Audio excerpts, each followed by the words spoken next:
And, people have the right to change and be who they are at any time in their life, Mhm. but it shouldn't be used as a weapon Absolutely. against those of us that are happy with who we are. Yep.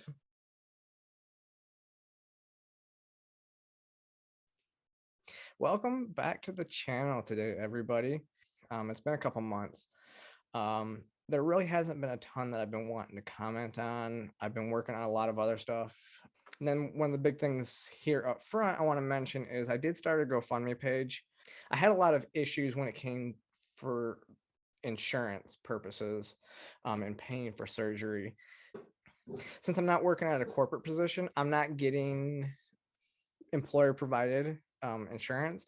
And apparently that's the only type of insurance that you can use to pay for surgeries and stuff out of state, unless it is a life-saving procedure or it's an emergency that you're in the emergency room. And since there's not a surgeon in the state of Georgia, I'm kind of out of options there. So I have to pay cash. I have to pay cash before the surgery. So in the link below, please go check out my GoFundMe page. Even if you can't donate to anything, it's my pin post on Twitter. You can just retweet it. I mean, that even helps because Twitter likes to suppress anything that has a link, and that has a link to all my stuff. I also have my Cash App down below. So if you want to donate direct instead, you can go to the Cash App, and that's probably, I mean, that's better for me because they don't take a percentage of the cash I have coming in. But GoFundMe is a little bit more, it's going towards that cause and everything like that. So please go help, whatever you can. I mean, every little thing is completely appreciated. I didn't want to ask for help, but I think this is a better option than government provided healthcare, right? So now on to the video. Today I brought in a friend of mine who you guys might know, you might not know, but her name is Lianne Chandler, and I'm just gonna have her go ahead and introduce herself. So, Taylor. Hey, everybody. I am Lianne Chandler, and I am the Transgender Health Coordinator at Us Helping Us in DC. But probably most of you, I came onto your radar 6 years ago when I was outed nationally for being the then girlfriend of Michael Phelps. And there was a lot of labels and misinformation. And there was a lot of labels in the beginning I wasn't comfortable with because I had lived stealth for 41 years, never acknowledging any of my past to friends, boyfriends, husbands. And I know there's a lot of disagreement on that, but I did what was right for me. And now I'm part of Capital Pride. I'm part of Flux AHF, the DC chapter president. I sit on other local boards, and I work really hard to tell my story as a cautionary tale in a lot of ways, but I'm not ashamed of anything. I don't regret anything per se. And I've come a long way because I do recognize that I have mental illness, borderline personality disorder, but I'm treated and I live pretty stable these days. Whereas in the year aftermath of the Michael Phelps chaoticness, I was pretty manic and spiraling for a whole year. And I guess some of those things I would have done differently, but I don't regret them because it's brought me to this space where I'm very comfortable. I appreciate labels because I think they're important for those of us that can do advocacy and be open and out. Sharing our stories always helps others in a small way or a big way, but some way. Absolutely, I absolutely agree. Because I do a lot of, I've actually been asked to do quite a bit of advocacy as well. A lot of friends I have, they always, whether it's another trans person or somebody who might be trans or just gender nonconforming or what, and they have a lot of questions. So I think it's important to be there for people as well. Absolutely. But I brought Taylor on the channel today because I think we both come from very different, I think it's very different sides of even like the political spectrum. So, I mean, I'm in the libertarian group and I always find myself in the middle when having, a lot of these discourses too. Because there's people on both sides that want to scream and yell at each other, but we're not having these conversations. And I think it's really important that we have these civil discussions where we may disagree on some issues, but we're actually working on it and we're respecting each other and we're kind of mending some of that discourse, some of that, hate that's going on in the country right now, based on political ideologies. So now I did want to ask you too. So your Twitter profile says that you're an intersex trans woman. Correct. What does that exactly mean for most people that might not understand a lot of the nuances that go into it? When I was born, I had genitalia that wasn't really one way or the other. And in 1972, the saying was, whatever's easier, sew a hole or make a pole. And so my doctor made that decision. My parents weren't even involved because it was important then, and many could say even now, to fit into a binary world. So that led to a lot of surgery in my childhood to be able to pee correctly. And it made it so that before puberty, I went on medication, but I never knew what all this was happening for. I didn't even realize until I was around 3 going to daycare, and they said, boys line up in this line, girls line up in this line, that I had an assigned sex or gender. And so at that point, my family knew something was wrong and immediately put me in therapy to fix me. And then when I had the testing done and they realized that internally I had a uterus, I did not produce semen. I had no testes, no ovaries, but I had testicular tissue as well as ovarian tissue. I was just really a train wreck. But intersex wasn't even a word then. Yeah. It was more hermaphrodite, which now to me and a lot of people in the intersex community is offensive, because when I think of hermaphrodite, I think of the circus, freak, or porn that's really not even real in my opinion, but just off the chains. And so when I was outed in 2014, it was all new to me because I did not have an experience really with any of these groupings, because I was not exposed to gay, trans, nothing, drag queens, gay bar, nothing until many years later. And even then I was still stealth. And so after all this happened and I got help and started learning more about things, the basic definition, as far as I see it, or what I think it is transgender means you were not the sex assigned at birth. Okay. And I'm not the sex I was assigned at birth. So to me, it's like, I don't really have an intersex platform because I didn't connect with anybody. That wasn't even a word. But so I usually say I'm intersex. I see transgender as a verb, and now I'm a female. But the reality is, I feel like at the moment, trans is the label that's the house on fire that needs assistance. Yeah. And so it's not that I deny being intersex per se, but I feel like it's more important to acknowledge the label trans, and it's more relatable, let's be honest, without a lot of explanation. And it was exhausting trying to explain to people, and it was so invasive having to explain my genitalia. But now I'm fine with all of it. But normally I'm more in the realm of trans everything. Okay. And my job is focused completely on Black specific trans causes, because talk about a house that's on fire that needs assistance. That's who's predominantly being murdered. That's where the continual to this day upticks in HIV and AIDS is. And they're the one that when they leave the house, they're first Black, then trans, and they have a target.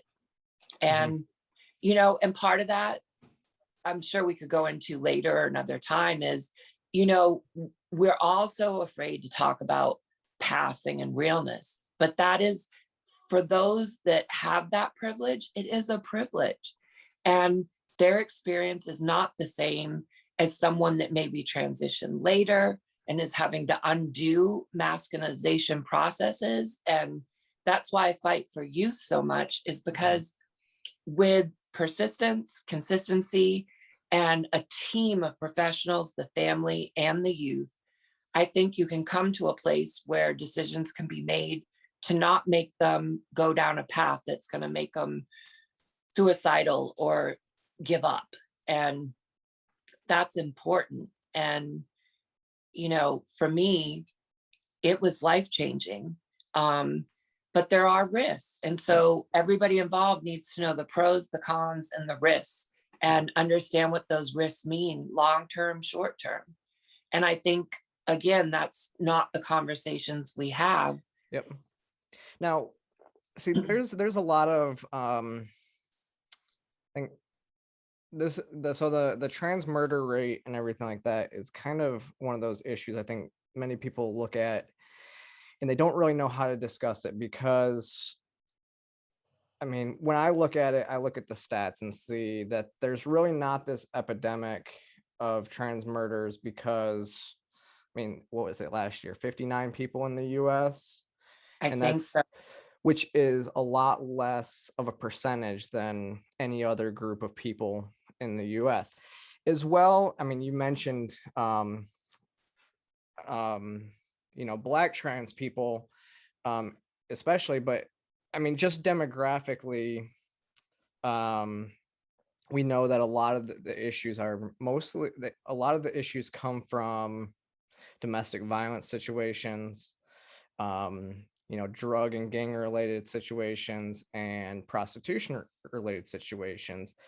So I think when people hear those stats, they go, well, then this really isn't trans people being targeted. It's just people that just so happen to be trans being in that situation. So where would you, with your background, because you actually, like you said, you talk a lot about it a lot, how would you address those concerns to people? I think first and foremost, within the Black community of trans, typically they come out early and then they're put out, their education stops. And so there's no shame in work, but survival sex work shouldn't be a rite of passage. There should be options. And, you know, as a whole, Black people have been oppressed for many years in getting jobs, getting this, getting services. And so for me, that's where the unequal part of services comes in. But at the same time, I'm not gonna not acknowledge someone white or Asian Pacific or whoever. I think based, you know, I didn't really think about it before, but I think it's because of my work and what I do. I'm very conscious. And my organization does a Transgender Day of Remembrance event. And I've said many times, you know, everybody's so quick to give money and memorialize someone when they're dead. Why can't we uplift, give them resources, support when they're alive? And that's not just Black, that's the spectrum. Absolutely. And we don't, you know, sometimes I think being part of the LGBTQ umbrella is a disservice to the I and the T. because you can be the I and the T and be all the other letters. Mhm. But the other letters aren't necessarily the I and the T. And depending on your journey and what you're comfortable with, you know, it can mean medical transitioning or it doesn't. And that's another thing. I think we judge and look down on people that maybe don't want a medical transition, or maybe they just want hormones, a name change, and some pretty boobs, but they're not going to Mhm. ever get bottom surgery. And so I think we always need to respect all the spectrum of what trans can look like. Um, and so I would agree that because of my work and living in Washington, D.C., which is a chocolate city, Mhm. I am very focused on Black issues, Mhm. because here specifically, the white trans in the community are more elders. They were later transitioning, so they had security and seniority in their job. They were never at risk of losing it during transition. Mhm. And they had families or military experience or education all the way up with a bunch of letters after their name. So they weren't in danger of the same things that some of us that started younger and were put out and had to really work harder to get to those places. So that's why, at least here, I don't see the range being anybody white in this Yeah. area, specifically the DMV. Yeah, and to your point, I can say that I have never really experienced true transphobia. And when they talk about the South, I mean, I've been everywhere in rural Georgia, rural Tennessee, middle of nowhere Kentucky, and I've never really experienced anything like that. I've pretty much been well accepted in my life, and I don't personally believe I passed that well. So, I mean, I think I passed okay, but not completely. Um, but now you But I think it's mentioned, a confidence thing too. yeah, Like if I we're think you're right. happy and comfortable in our skin, I think it supersedes any variation of passing or realness. Because you can be Yeah, passing real, but you're so insecure and afraid that it draws attention to you. absolutely. And I think that also goes to this point of online versus real life in turn for most people. Most people are not afraid, or most people are afraid to say anything in real life. But they'll say everything online. I Oh, mean, it was somebody, so a couple weeks ago, me and so I was hanging out with Ariel Scarcella, and we were down in Little Five Points down in Atlanta. And after, like, that night, somebody sent her a message, like a hate message, that she saw us in Little Five Points and was like, I don't think you should be here, and blah blah blah, all this stuff, like, but they would have never ever came and said that to her face, like, that nobody approached us, nobody said anything. And it's that type of thing that people feel empowered when they're behind a keyboard, I think, you know. yeah, their fear goes away. Yeah, absolutely. So you mentioned medical transitioning and everything that goes along with that, and I think there's a whole, it's a big topic of conversation, because I think a lot of there's some people in the trans activist organizations that don't even like the term transsexual. Like you talked about hermaphrodite being offensive. Well, I think to some people in the trans community now think that, identifying as a transsexual is offensive.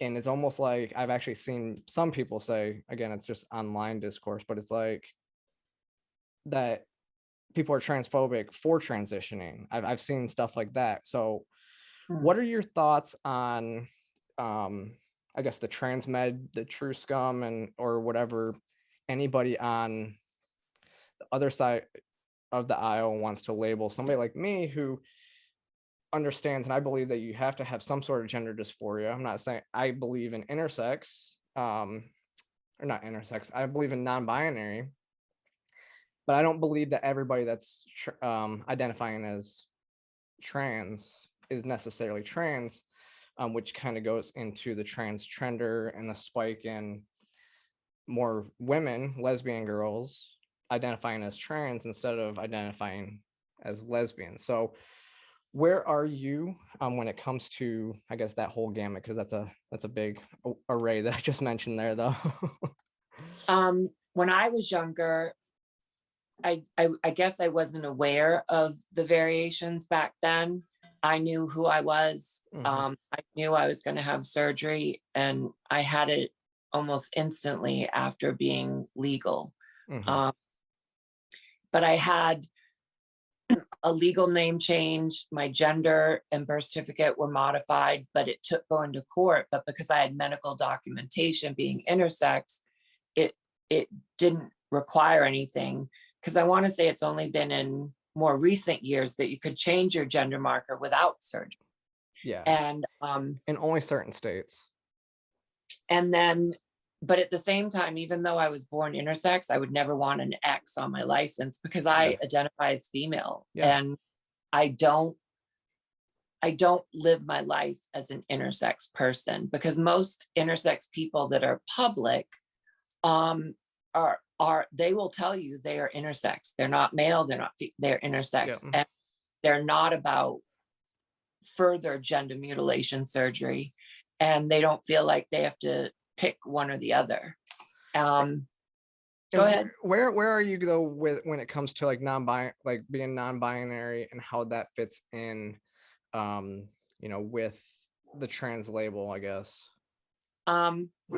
Yes, that I'm not outing them. They're very open with their um gender, but my 13-year-old is started out after going to a pride event and feeling safe, saying they were bisexual. And then about 4 months ago, they asked to cut their hair, and they came out as non-binary pansexual. Okay. Their pronouns are they, them, theirs, he, him. And so, but as of now, they have no desire to change any anatomical parts. But that may change. Yeah. There's plenty of non-binary that don't identify as trans, as well as some that do. I think they're just as valid as anybody else. I get, even in the work I do, I get caught up on trying to remember the differences between gender fluid, gender queer, gender non-conforming, just because I'm not impacted as often by it as far as work. And I still, even in saying that, I hope there's not a quiz, because I probably fail giving real, true definitions of all those things. But to me, it's really nobody's business. Yeah. Like, I don't feel anybody, like straight people don't go around going, hey, I'm straight. Now people will say they deserve a flag because of their beliefs. And I'm like, you're not oppressed. Yeah. No one's attacking anybody for being straight. Yeah. Yeah, like the straight pride So stuff always that just seemed like a joke. Same with the super straight stuff. It's all kind of a joke to me. And I think it's kind of people on the right trying, like the more alt-right, trying to troll people on the left, and that's really where that comes in. They're trying to be this almost ultra controversial figures, but someone like um I know Miss Trampa Buck. Oh yes, I Um love Buck. he he is, someone posted a while back, and I just happened to see it because I'm kind of like on a semi-sabbatical from social media, other than posting through Hootsuite, because I got sick of the engagements. But someone asked, are you a man or a woman? And to me, that question just comes from a bad place. First Yeah. of all, why do I need to tell you? Why is it important? And you're telling me in your question you're already not pleased with me. Yep. And so I was like, that's ridiculous. And they're very open about their life. That's a man. Yep. That is a very comfortable man, but they did not choose to have bottom surgery. But having a vagina makes them no less a man. And trying to convince that to somebody that already has transphobia, good luck. Yeah. I mean, I agree. And I love Buck Angel. Me and him have had many conversations. We sit very similar positions on a lot of the Because issues. him and I don't agree on everything either. Yeah. But he is one of he's because I don't even agree with him on some stuff, but we have very good discourse. I mean, because I'll tell you where I'm at, and this is the biggest concern that I've had, because I don't really think. I mean, I think they changed it. You know, they probably changed it to mean transgender, maybe 2015. It's a relatively new term because it used to stand for transsexual. To start adding, and like I said, I think that non-binary people are absolutely real. They have gender dysphoria, where they don't fit in there, and yeah, they don't have to have any medical procedures, but I think that, again, they still have dysphoria over something in them.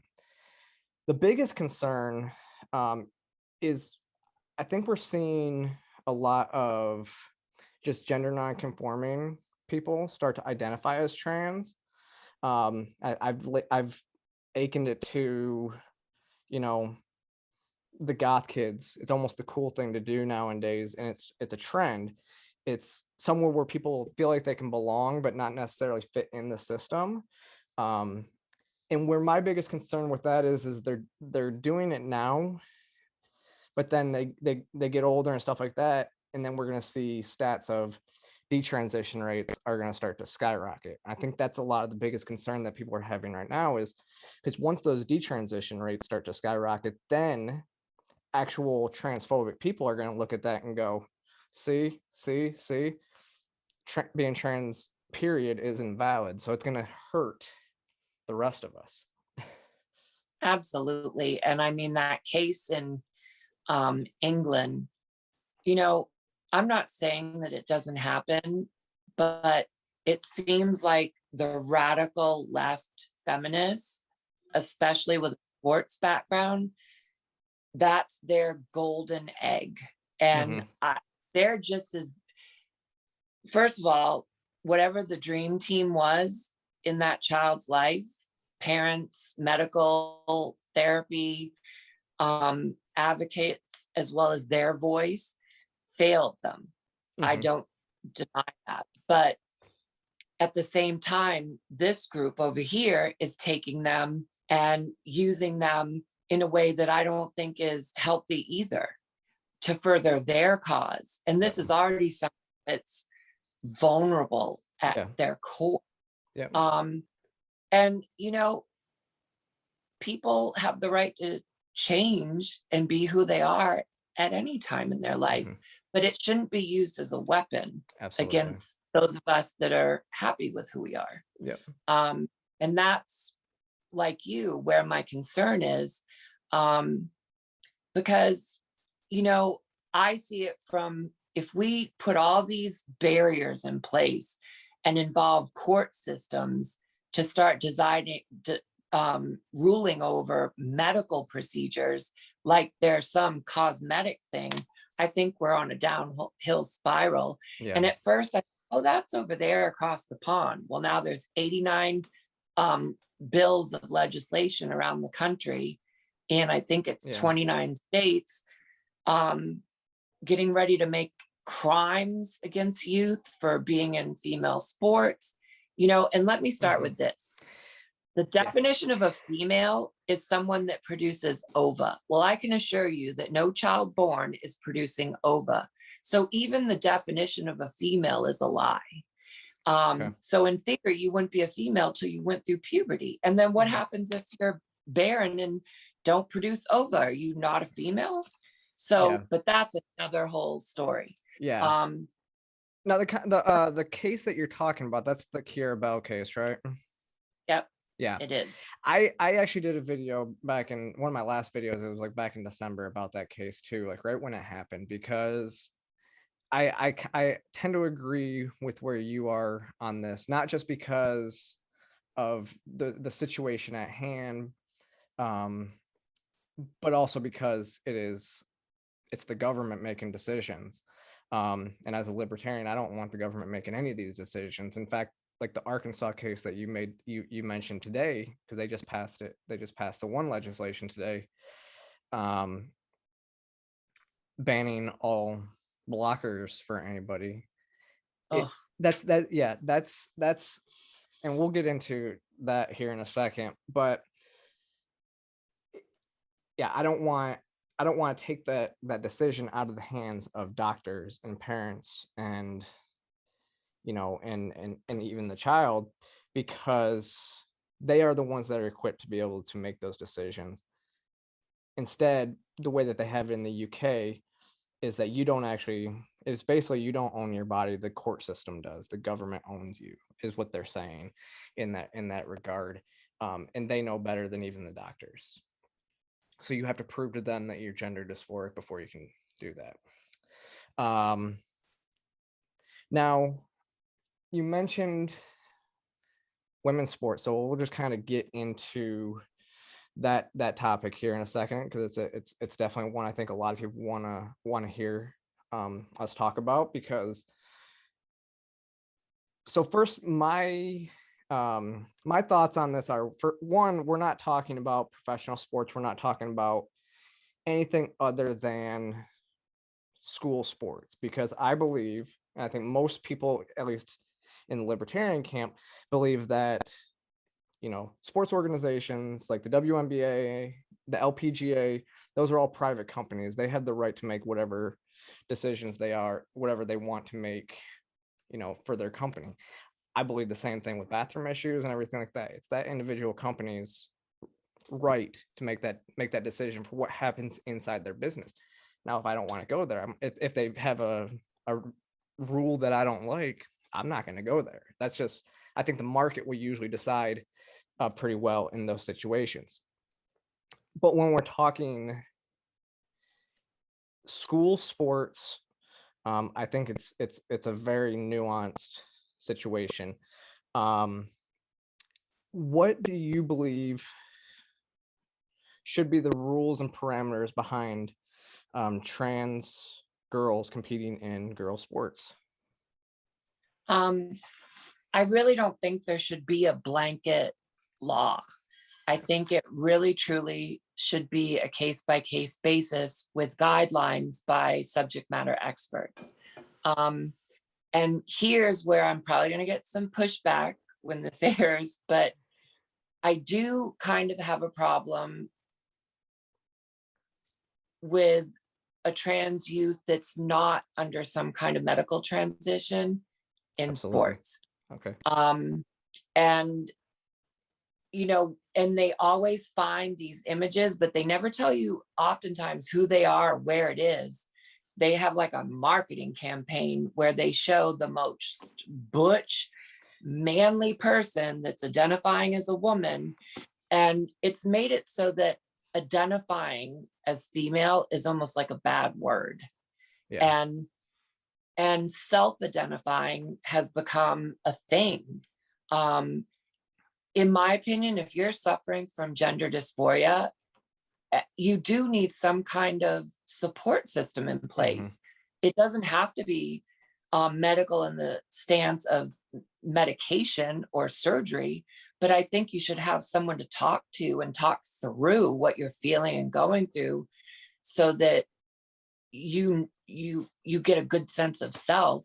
Yep. But the trans girls that I know that are young or now are adults that were young, all were on blockers and female hormones. And I can assure you there was no danger of them dominating any sport. And in my opinion, there's no trans domination ever.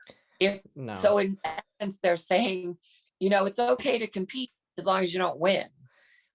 Yeah. And so I think that's a bad message. And for me, they always say, oh, it's unfair. But data doesn't back that up. There's no data that says that trans girls are stopping other girls from getting scholarships and going to college. It's just Yeah. not there. There's just not It would enough be trans different people to if it even make was. that. There's not enough trans people to actually make that happen, for one. And I agree, it's a lot more nuanced than what people want to talk about. Because I tend to agree with what you're saying as well, is that if somebody was on blockers and then started HRT, there is no biological advantage, and I preach that.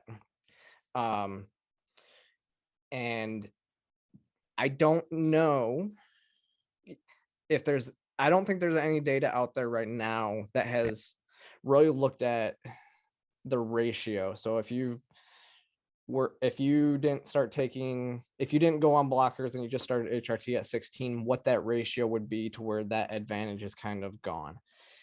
But I think you're right when it's a very small percentage of population. I mean, there's been like 6 cases. The one they like to use are the 2 runners in Connecticut that won the first and second. And I don't think they were on hormones for very long. I think that's part of the issue. And so I don't think we have enough data when it comes to that, like I said, that ratio as well. Now, I have my own anecdotal experiences because I was very athletic. I wrestled for 18 years, and then I was in the Army for 7.5 years. And I just hit 2 years HRT, and I can tell you that I recover faster than most biological females. I know that for a fact, even at 2 years. Now, I know the new studies that are coming out are starting to say possibly 3+, but it used to be 2 years for the AOS, or the International Olympic Committee, too. And that's what everybody was going off of, was their guidance. So 2 years doesn't seem like it, but to your point, there's not this influx of trans athletes. In fact, I think most trans girls, they don't want to be super athletic. I think the majority want to just be more femme than be, this ultra athlete. And so there's not a huge influx, but I think those instances, like the one in Connecticut, again, they hurt trans people. And that's kind of part of the basis on our next topic, and that is transitioning kids, before, taking blockers, and then HRT before puberty. I am in the camp, kind of in the middle, where I think puberty blockers can be a very good thing. We know the Dutch model works, puberty blockers till 16, and then at 16, that's when you typically have enough cognitive ability to make that choice, and the detransition rate and everything like that completely drops. But now we're seeing all this legislation and stuff pop up. So I'll just kind of give you the floor on what you want to talk about when it comes to trans kids, and then we can discuss that as well. I was on blockers, and I didn't have ramifications from it as far as not having enough tissue and stuff to have surgery. So I think it's important for people that are doing the transition to know that there is risk of not having enough tissue and needing grafts, or once you have surgery, it collapsing and needing to be reopened. But again, this is something that impacts the individual, not the people around them. Yep. The risk is not against heterosexual normatives.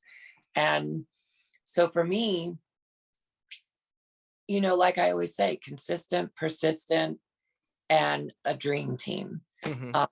And it truly is a case-by-case basis. I would hope that parents would support their child and be affirming to to just automatically say, we're not doing anything till you're 18, I think is cruel. They always want to say the things we advocate for are abuse. Yeah. I can assure you, I was advocating for myself then for all of this to happen. So my parents were not abusive. Yeah. They were just reluctant, but I advocated and the doctors supported me. And Yep. eventually my family came around. But I transitioned at 3. Mhm. So no one knows me as something else. Yeah. I don't have that experience. And I feel very lucky and blessed for that. And I see how life is for youth that transitioned young, went on medical transition, and then, it's horrible to say this, but they fit in very well because they're unclockable. Yeah. They didn't masculinize. It's hard most of the time. We normally can tell our people. Yeah. We just Yes. add a sense of self. You can look somebody in the eye and tell, like, you both just knowingly nod for a second. Yeah. Yes, I know exactly what you mean. But even people that I engage with and stuff, if I'm in public, I don't acknowledge them unless they acknowledge me first, because Mhm. not everybody wants to be associated. And now there is some guilt by association attached to me. So Yeah. I don't ever want to do that to somebody. Now, when it comes to the collegiate level, again, I don't see any trans domination. And they always focus in on the kids that either aren't on any hormones, or they sort of do look like they stayed their same sex and they're just saying. But Mhm. I believe it's rare.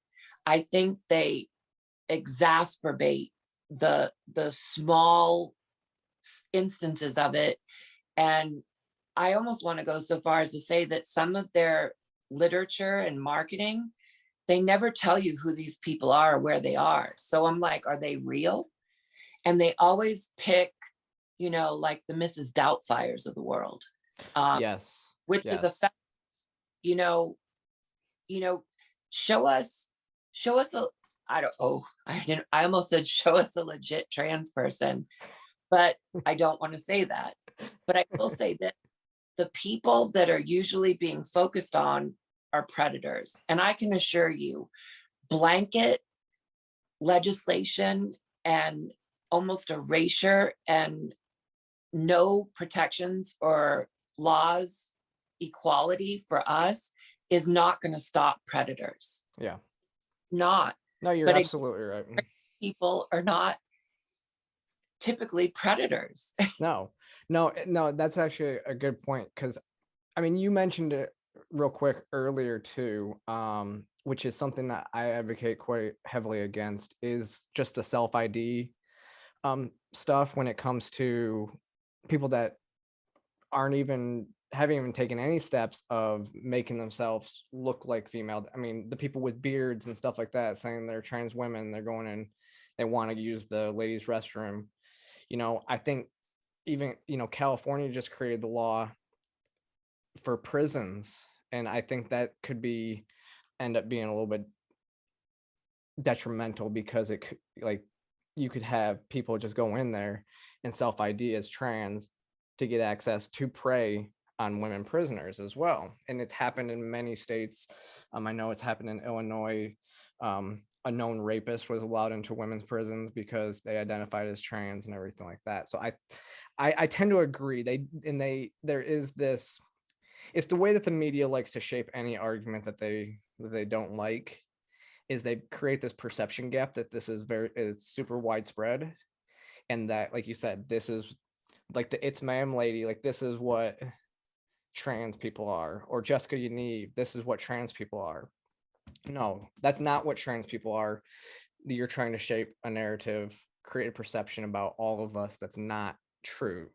So I think that's where I think if we could, left, right, center, everybody that's in the community, could at least stop fighting for a second and focus on actual transphobic people and not calling people like me a TERF because I get called TERFs by radical leftists all the time for a lot of my views. I think we could actually do a lot of good if we could all just point out the instances on both sides which are really detrimental, and that's not what's really happening. And you're right.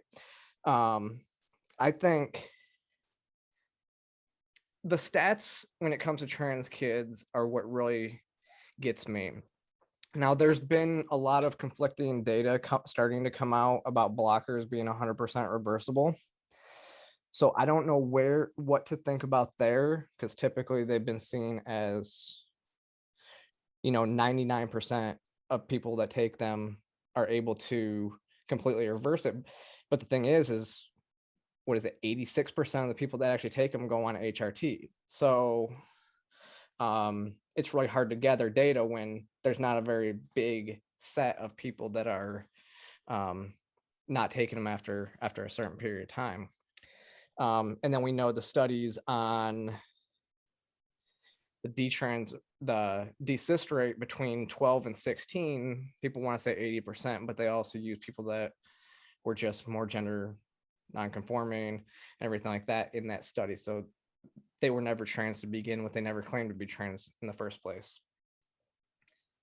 And then when I look at after the age of 16, the regret rate drops below 3%, but we still have a 40% suicide rate. Those are numbers that tell me, and then we also start to see that blockers would save lives in a lot of instances. And we also know that the suicide rate can be dropped by 80% if parents were just accepting of their kids and actually supported their children. So those are issues, and that's where I look at, and I think, again, that's where I kind of go with, I think we need to support trans kids better and not just create this blanket law of you can't do this. I think it should be between doctors, parents, and child. So I don't know if you've seen the documentary on HBO, Transhood. And I was going to do a review on here too, because I think that actually gives a good idea of two very positive stories where if you look at them and go, these kids are absolutely what they should be doing is transitioning.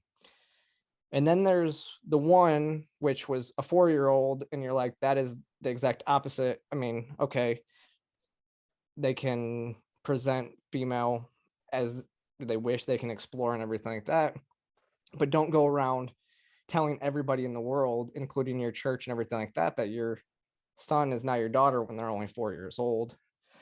And then you have the one mom who, perception wise, from the video, was they were using their trans child for their own benefit and their own notoriety and their own activism. So I think it shows a good broad spectrum of the issues that we have when it comes to trans kids. Yeah, I absolutely agree, completely. But I'd venture to say there's parents that use their children that aren't trans to further their life, whether it be cheerleading or dance or pageantry, all the things maybe they wanted and didn't accomplish. So, it just seems like we're always on the battlefield trying to defend ourselves for stuff that isn't true. Yeah. And that's frustrating. Yeah. And, not to beat a dead horse, but the trans youth thing, they act like they're in the locker room dangling from the ceiling with their cock and balls everywhere and the unprotected faces of little young girls. Have you met a trans youth? They're probably out in the corner. They're probably changing in the coach's office. None of that's true. And even as adults, when I go to the bathroom, I'm peeing. If I'm in a club, when I'm touching up my lipstick, I'll just be cordial to whoever's next to me. Yeah. I'm not molesting them, fingering them. Yeah. It just doesn't happen. And, I should be more offended by the girls on the floor barfing or doing drugs. Give me and even the religious right, they cherry pick sin, which pisses me off. Go after all of it. Don't just figure out what's convenient for you. And oh my gosh. ugh, I will send you a screenshot of one of my family members, because I have some family. My dad's side of the family is from Alabama, and they are very, very religious. And they quoted scripture when it came to, some of the scripture that has to do with trans people and stuff like that. And so I commented on it. They said, because one of our other family members said, "Yep, that's what the Bible says." And I dropped below it and I just said, from the same verse or the same chapter, I wrote all the different things. I'm like, oh, so you eat pork, you eat this, you do this, you do this. So why are you picking that in terms of that? Because I consider myself a Catholic. I know scripture very well because I have had to, I've had to defend it and everything like that. And I mean, fortunately, we actually have a lot of good churches even here in Atlanta that support the LGBT community, and they don't cherry pick that stuff. So it is always interesting talking to very religious people that like to disregard the words of Jesus, and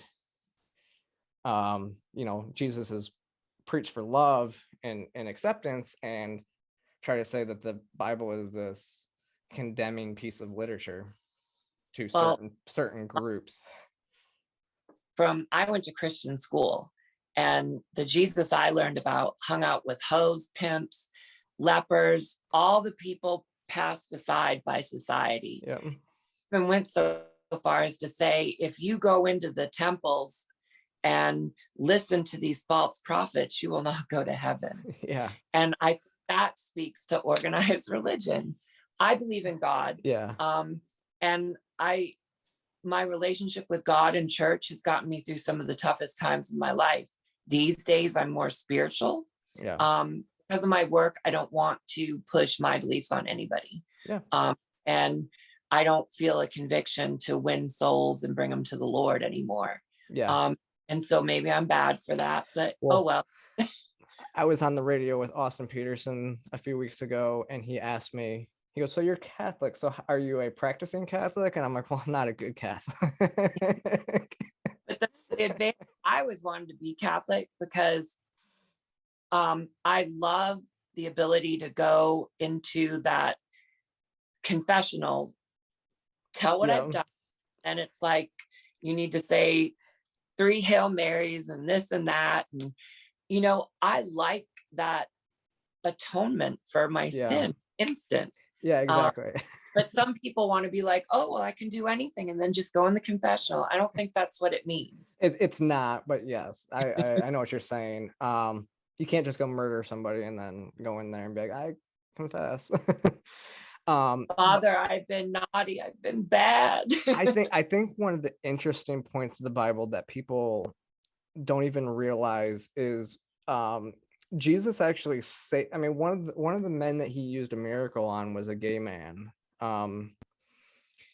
And again, interpretations of the Bible have kind of tried to erase that he was actually the lover of one of the main characters. I can't remember who it was right now, but he was the lover and not the servant type thing, But it's always interesting when you know that type of stuff, and people still want to preach that Jesus hates homosexuals, which is not at all true. Let's say that these are all interpretations of the Bible, and people, anything in life, can interpret it in a way that's suitable to them. Yep. We can reel off a whole bunch of scripture that supports it and discredits what they're saying. At the end of the day, it's been translated and retranslated and brought down by Yep. man. Yep. And so, you know, can we really believe all of the things at their core? And then people get confused with the Old Testament and the New Testament. Jesus died for our sins so that we would have eternal life. So, Yep. you know, it's not the days of, you know, stonings and giving the lamb and, you know, killing your child to show your loyalty to God. Yeah, You exactly. Well, I mean, yeah, like you said, it's been rewritten so many times, and it's a translation from Hebrew as well. So it's not, and then we know like the King James Bible was rewritten to satisfy King James, right? So it's not necessarily what was true, it was what he wanted it to say. I mean, we'll wrap this up here in a second, but there is one subject that I think is really interesting. Well, I guess, but I just wanted to see what you think. Are genital preferences in a sexual partner transphobic? How do you mean? Like, I want to understand this better before I. So a lot of trans activists are now, I mean, it's still, I think, a minority set, but there's a lot of people trying to say that if you are a straight male and you don't want to date a pre-op transsexual because she's a transsexual and because she has a penis, that's transphobic.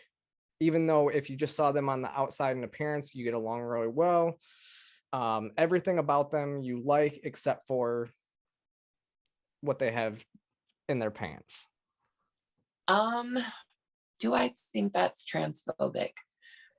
I'm not sure. First of all, if a man's attracted to a trans female, they're attracted to a female. Mhm. Let's keep.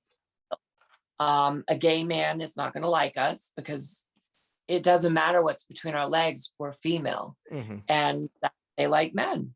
And so this connotation that if you like us, you're gay has been infuriating for a long time. I will tell you, in my early years, when I started dating and hadn't had surgery, I didn't tell them. And usually it would mean that I was going to break up with them at some point. But they were attracted to a female. The first man in 1995 that I decided to be honest with, he liked me. And I won't say it didn't matter, but I never showed him. Like, I wore panties and just tooched him to the side for what I was going to partake in. He never saw that part of me. But he loved me. We were together for like 18 months and we were engaged to be married. And the thing was, at some point in the relationship, he wanted to know what would please me. But in pleasing me, as he thought of it, would amplify my gender dysphoria to a new level. And I'm not sure of what the norm is amongst all of us girls, but that was mine. And so I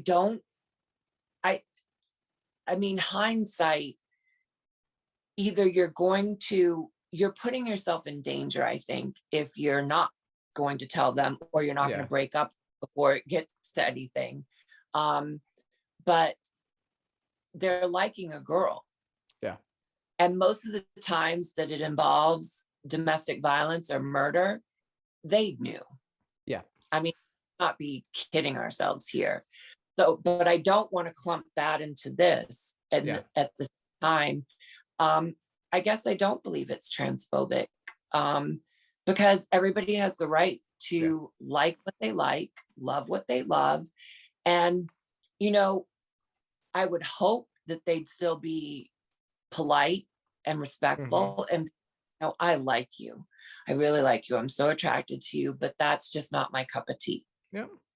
I completely agree with you there. And I mean, I think a lot of people, like I said, I think it's more of a small subsect of a lot of the left activists kind of going like as we were talking about before, it just makes all trans people start to look crazy and crazier and a lot of people on the right's eyes. Because yeah, I think we all have preferences for whatever, right? Hair colors, height, size, everything. um I personally am bisexual, but I don't it's not my cup of tea to date pre-op trans people. I would definitely date a post-op trans person, but not pre-op, just because of how I see men and women when it comes to a sexual relationship. um And it's important to like the intimacy you like. No one should take that away. yeah, absolutely. So and then there's other valid reasons, like I mean, if you're dating a trans woman, I mean, hopefully you don't look at it like, I mean, a pre or a post-op trans person and say, well, we can't have kids, because any biological female you might not be able to have kids with as well. Um, but that is, I mean, it's still a valid reason to, in my opinion. I mean, you have your own preferences.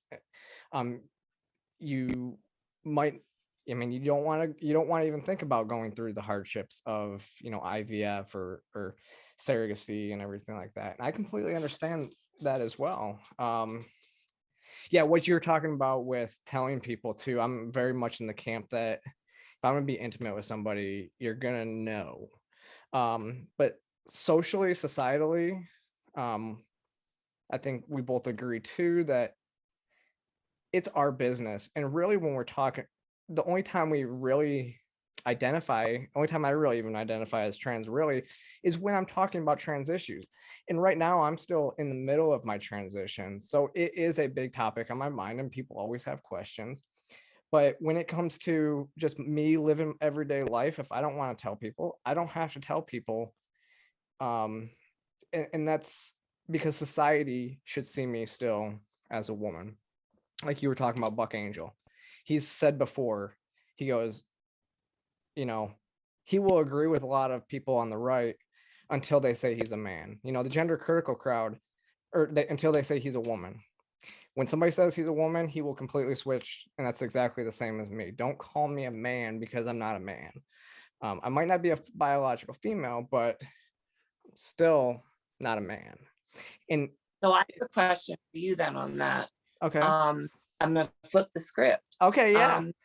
So what are your thoughts on people that are trans, probably medically transitioned or not, but will say that they're a man? They'll always be a man, or they'll always be a biological man. How does that make you feel? What are your thoughts on that? So, the people that say that they are a man, I think it's different, because I have no issue saying that I am a biological male. I was born a male, otherwise I wouldn't be trans. And I think that's where, when it comes to that, I say, yes, I was a male, but I'm not a man. It's kind of the difference between sex and gender, gender identity in itself. I can admit, because like I said, if I wasn't born a male, I would have had no reason to transition. So I think that's just an acknowledgement of my experience and um, what I've gone through to become a woman. And I think that's also part of what we have with a lot of youth, is they don't want to acknowledge that. They just want to sugarcoat and say that they've always been female, when if that was the case, you wouldn't have had it. And when people say trans women are women, I agree in the regards, again, like I was saying, about societally.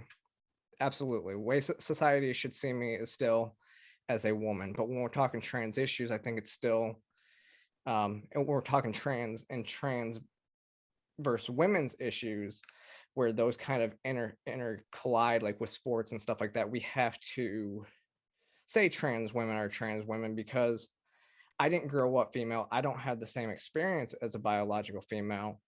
I have my own experience, and my experience is nothing to be ashamed of either. So we can acknowledge both of those facts without it being labeled as anything but okay, you know, other than we have different experiences growing up. We have different life experiences. And neither are wrong and neither should be condemned, or, you know, we should be okay, but we have to acknowledge those differences. Do you know, like when I was younger going through this, it was called sex reassignment surgery. Do you Yeah. think it did a service when it changed to gender reaffirming surgery or whatever it's called now? Yeah, so I actually up until like last month I've been calling it SRS, right? Sexual reassignment surgery, because that's the way that I've always known it as well.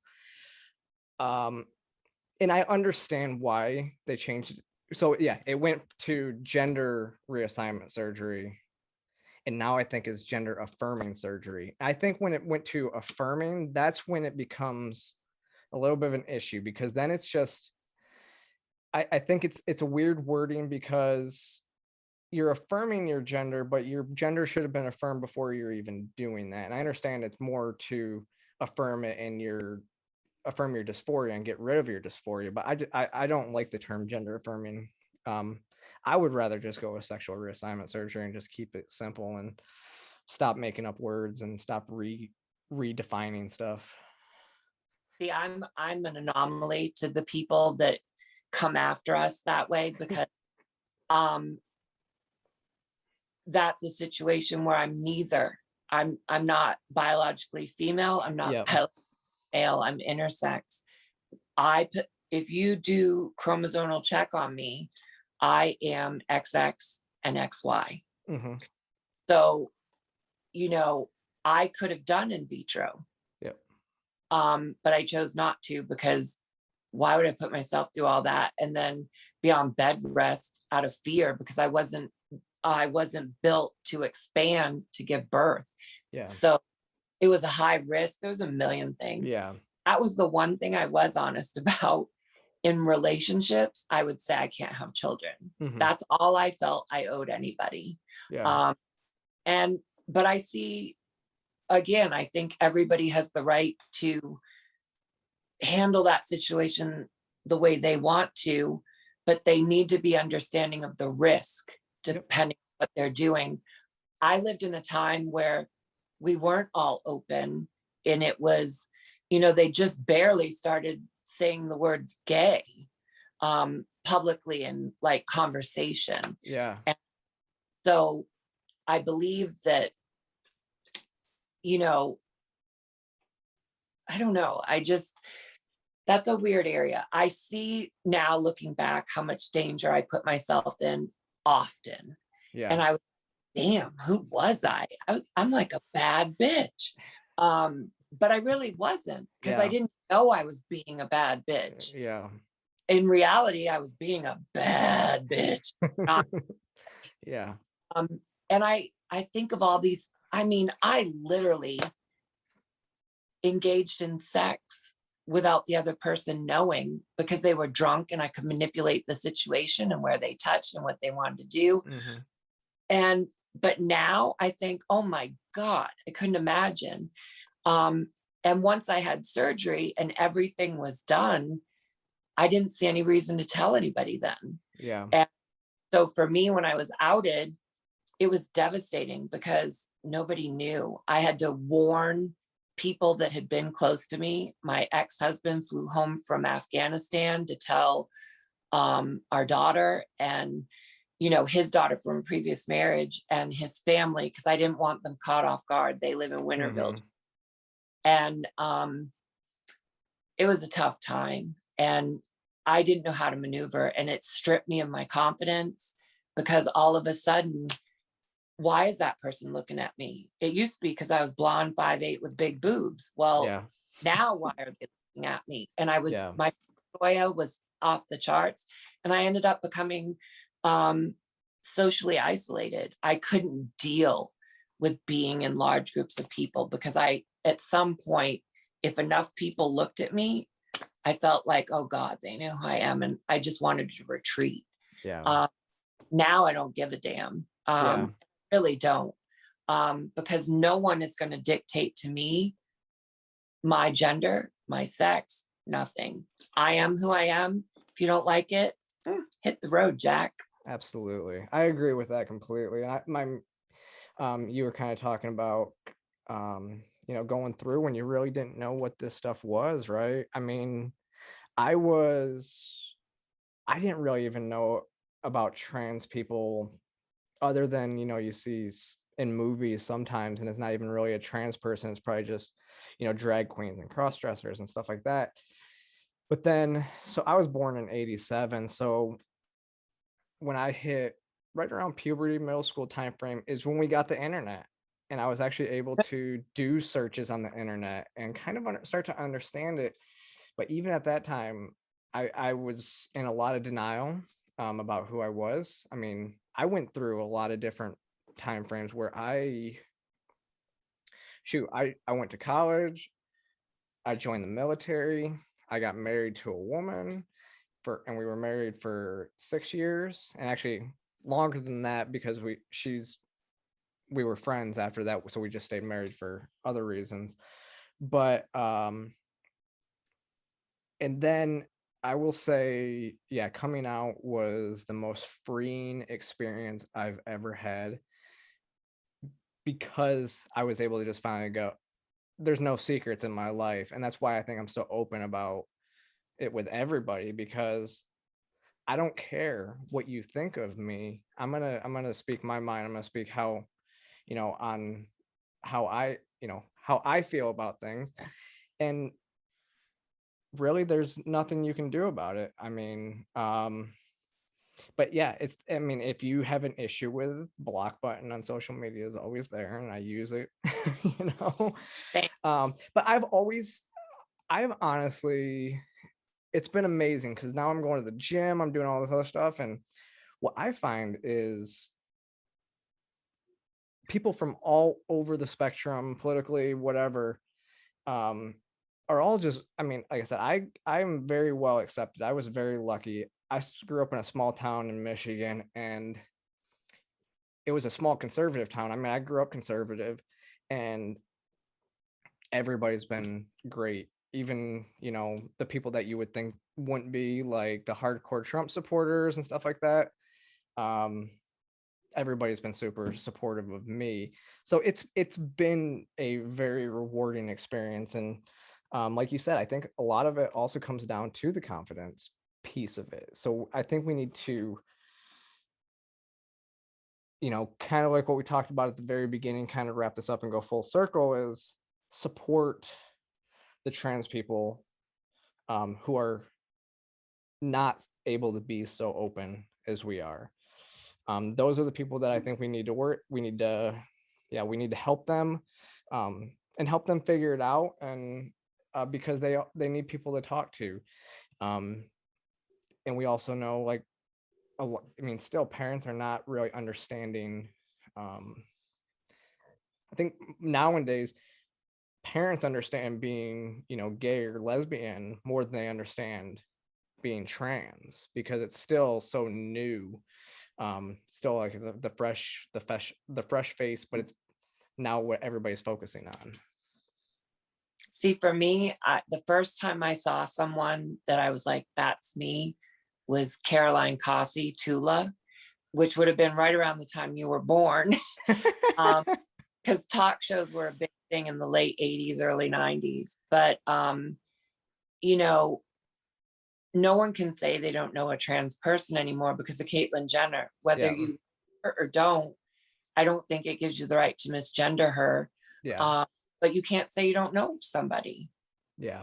And kudos to her for being able to be herself before she was gone. Yeah. That's amazing to me. Absolutely. I agree with that as well. Yeah, because in the 90s, it was always Jerry Springer and Maury, right? Oh. And they were always the perceptions that they were creating of trans people. So I Was Born a Woman was always like once a month or once a week on Maury. Maury. I've been on I've been on Phil Donahue. I've been on Sally Jesse Raphael. I've been on the blonde lady that had her implants removed. I can't name right now. that was another incarnation of my life, but it's just one. I changed my name twice. So originally as a minor, I was Paige Victoria Whitney. And then I got married and I was Paige Whitney Daniels. And then after a brutal assault and rape and left for dead in 1992, when it went to trial and everything happened, I needed a fresh start. And so I changed it to Taylor Lianne Whitney. Then I've been married umpteen times, and now I'm currently Taylor Chandler Walker. But, you know, I had a girlfriend once put all my former last names on a birthday cake. I'm like, you're a bitch. But it was funny as hell. So that's awesome. So yeah, we'll just wrap it up. So again, thanks for joining. This was great. This is one of my favorite things to do, just have people on, have just open conversations that there's really no script or anything like that. We just talk about whatever. So go ahead, whatever you're working on, whatever you want to promote, go ahead, and I'll also put a link in the bio once you send those to me. So go ahead. Okay. Tomorrow is busy for me. I am doing interviews around the world, but the two that are in the US, at 2:00 Eastern Standard Time, I will be part of Flux AHF from around the country in a chat about what trans visibility really means. And it's going to be hosted by Laith Ashley. Then tomorrow evening, if you're in the DC area, there's, I think, a few slots for an in-person interview that will be done by the Denim Collection, which is the Maryland agency under Us Helping Us. And they're doing a salute to Trans Day of Visibility. And I shot a PSA that will come out, as well as being on a panel with Diamond Styles from Marsha's Plate, and Monroe Elise, a local social media influencer, and Kanaya Walker, who is with Heart to Hand. And all my social media is real Taycha TLC. I have a website, Taylor Lianne Chandler. If you can't remember that, trust me, Google me. You'll get there eventually. Don't believe everything you read. Interviews that actually included me are the truth. The ones that never even talked to me, take it with a grain of salt. And I've written 3 books. A 4th one's coming out later this year, but I have Going for the Gold, behind the scenes, and I have Super Bowl Surprise, which is fiction, but it's based on my life. I dare you to figure out who the people are. And then recently I collabed with Jude Patton in Transcestors Volume 1, telling my story. And then later in the year, I'm doing another collab with August McLaughlin of Girl Boner Radio out of California. And my part in it is coming back to intimacy after sexual trauma. And so those are all good things. But on my social media, I have a Linktree link that brings you to all my social media. Oh, perfect. Yeah, I'll just send that over to me. I'll drop it in the links below. And thank you again. Yeah, anytime. Like I said, I love having these conversations, and I think you're a really good person to talk to, and this just kind of proved it too, right? So yeah, really, really, really happy to have you. Like I've sent some people over to you, even on Twitter and stuff like that, because I think you give a fresh perspective that people that sit in their isolated bubbles aren't getting. So I really appreciate it. Thank you so much, and have a wonderful week of trans visibility, and tomorrow Trans Day of Visibility. And you know, I hope the rest of the year and COVID and everything gets us to a place where we can have in-person stuff again, because I really feel like our community is already before COVID, and now, you know, we need each other. Okay, well, there it is. Definitely go check her out. And as you can see, we're not that far apart on a lot of issues. But anyways, thanks for joining again. Thanks for sticking around. I know this was a long one, but I think it was an important one to do. I think we might even, I mean, I'll definitely have her on again. Go support her stuff. Get out of your echo chambers. That's the main reason why I want to have people on like this, because it's really important to have these types of conversations. But as we said, like, subscribe. Like I said at the beginning, please, please, please go support my GoFundMe page for my surgery. Go support all my different bodies of work. Everything's in the link below. As you know, subscribe to this channel. Um, every little bit helps. So thanks again. Bye.